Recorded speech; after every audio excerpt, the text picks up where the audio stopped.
सोचो, एक रात जिसमें न तारे चमके न चांद की रोशनी हो, सिर्फ गहरा अनंत अंधेरा। लेकिन ये कोई कल्पना नहीं, एक साइंटिफिक पॉसिबिलिटी है। क्या यूनिवर्स हमेशा के लिए है या इसका भी अंत है? ये सवाल हमारे अस्तित्व से जुदा है। आज हम जानेंगे साइंस के मुताबिक यूनिवर्स का अंत कैसे हो सकता है।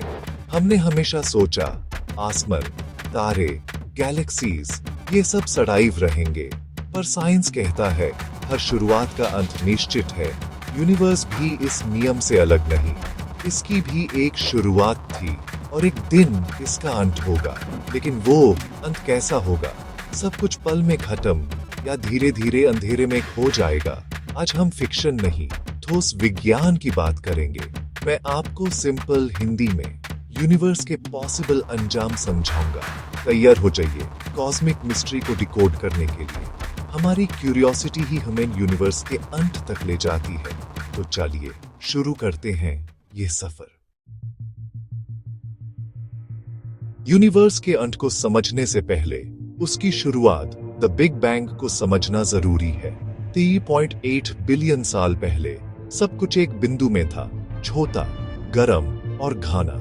फिर हुआ एक महाविस्फोट। इसी पल से स्पेस, टाइम, मैटर और एनर्जी का जन्म हुआ।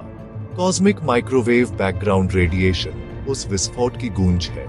दूर की गैलेक्सीज का हमसे दूर जाना यूनिवर्स के फैलने का सबूत है।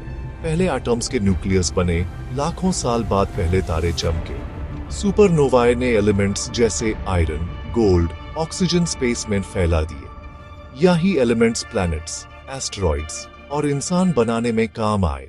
हम सब स्टारडस्ट हैं।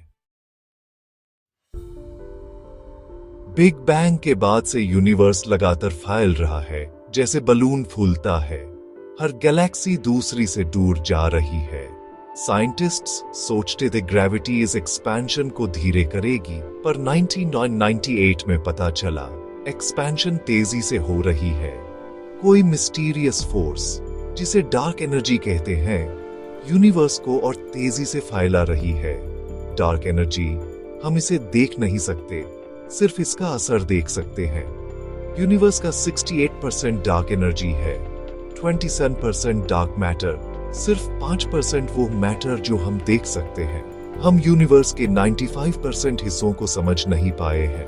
डार्क एनर्जी ही यूनिवर्स के अंत का सबसे बड़ा किरदार है। इसके बिहेवियर पर ही यूनिवर्स के 3 पॉसिबल अंजाम डिपेंड करते हैं। अगर डार्क एनर्जी कांस्टेंट रही, कमजोर पड़ गई या और ज्यादा हो गई, 3 अलग अलग कहानियां।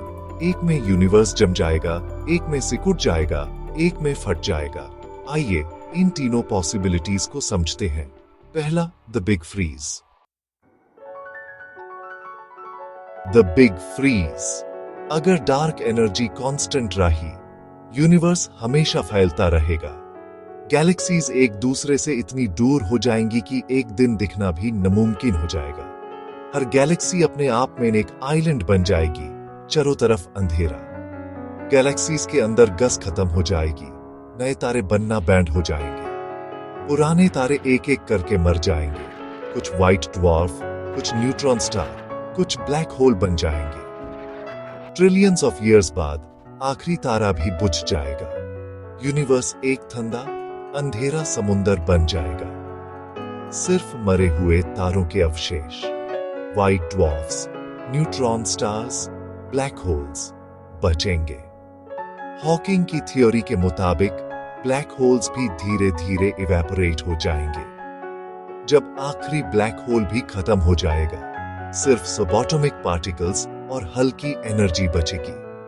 कोई ड्रामा नहीं, बस एक धीमी, खामोश मौत। यूनिवर्स का टेम्परेचर एब्सोल्यूट 0 के करीब हो जाएगा। कोई एनर्जी ट्रांसफर नहीं, कोई जीवन नहीं। ब्रह्मांड एक बेजान, शांत जगह बन जाएगा, हमेशा के लिए। बिग फ्रीज में इंसानियत पर क्या असर पड़ेगा? ये प्रोसेस ट्रिलियंस ऑफ ईयर्स तक चलेगा, तो अडेप्ट करने का समय होगा। शुरुआत में मिल्की वे में जीवन पर कोई खास असर नहीं होगा। सूरज अगले 5 बिलियन साल तक रोशनी देता रहेगा।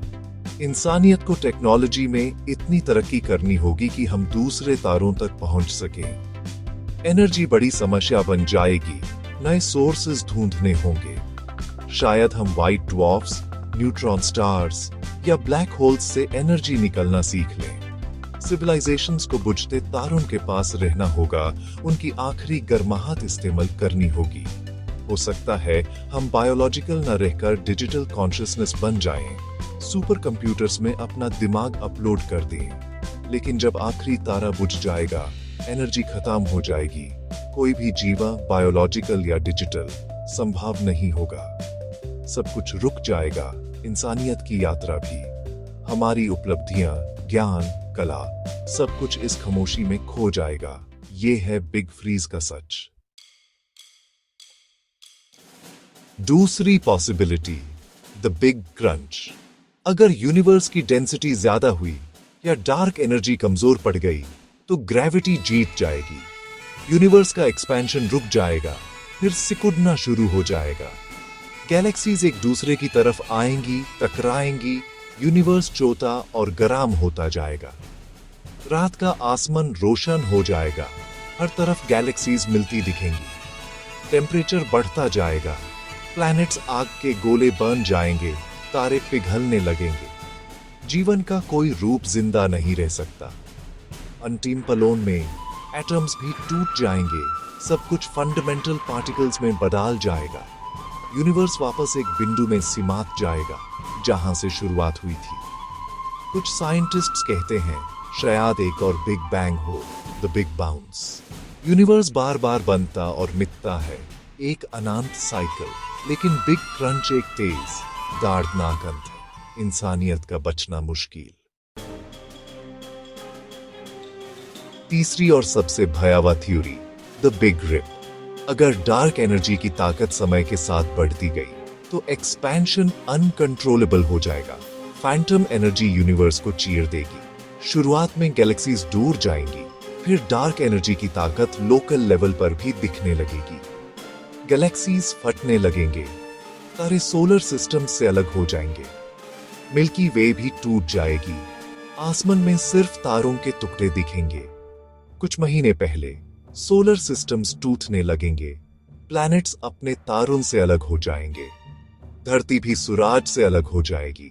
अंतिम घंटों में तारे और प्लैनेट्स भी चीर दिए जाएंगे। अंतिम सेकंड्स में एटम्स भी टूट जाएंगे, हर फंडामेंटल पार्टिकल अलग हो जाएगा, स्पेस टाइम का फैब्रिक फट जाएगा। The big rip. सब कुछ एक पल में हमेशा के लिए खत्म हो जाएगा। ये सबसे तेज और हिंसापूर्ण अंत है। कोई टेक्नोलॉजी, कोई प्लानिंग इंसानियत को नहीं बचा पाएगी। ये कॉस्मिक सुनामी सब कुछ मिटा देगी। इन तीनों सिनारियोज में इंसानियत का भविष्य अलग है। बिग फ्रीज सबसे ज्यादा समय देता है। हम टेक्नोलॉजी में अनंत तरक्की कर सकते हैं, शायद हम गैलेक्सी से गैलेक्सी तक जा सकें या अपनी एग्जिस्टेंस बदल लें। लेकिन अंत में यूनिवर्स ठंडा और बेजान हो जाएगा, हमारा अस्तित्व भी मिट जाएगा। बिग क्रंच में समय कम होगा, टेम्परेचर बढ़ने पर सर्वाइवल मुश्किल। शायद कोई super advanced civilization escape pod या पॉकेट यूनिवर्स बनाने की कोशिश करे, लेकिन चांसेस कम है। बिग रिप सबसे बुरा सिनारियो है। सब कुछ इतनी तेजी से होगा कि हम कुछ कर भी नहीं पाएंगे। टेक्नोलॉजी, प्लानिंग, सर्वाइवल, कुछ भी काम नहीं आएगा। सब कुछ एक कॉस्मिक अंधी में मिटा दिया जाएगा। कौन सा अंजाम सच होगा, ये डार्क एनर्जी के नेचर पर डिपेंड करता है। आज के डेटा के हिसाब से बिग फ्रीज सबसे लाइकली लगता है, लेकिन डार्क एनर्जी एक पहेली है। कल कोई नई डिस्कवरी पूरी कहानी बदल सकती है। यूनिवर्स का अंत, साइंस की सबसे बड़ी मिस्ट्री। कॉस्मिक समय के सामने हमारी जिंदगी छोटी लगती है, लेकिन इसी सोच में एक नया पर्सपेक्टिव है। हमारा अस्तित्व अनमोल है। इस विशाल ब्रह्मांड में एक छोटे से ग्रह पर जीवन है, कॉन्शियसनेस है। यूनिवर्स खुद को हमारी आंखों से देख रहा है। अपने समय का सही इस्तेमाल करें, नई चीजें सीखें। इंसानी जिज्ञासा की जीत है। ज्ञान की खोज हमेशा चलती रहेगी। अब मैं आपसे पूछता हूँ, आपको क्या लगता है यूनिवर्स का अंत कैसे होगा? नीचे कमेंट्स में लिखें।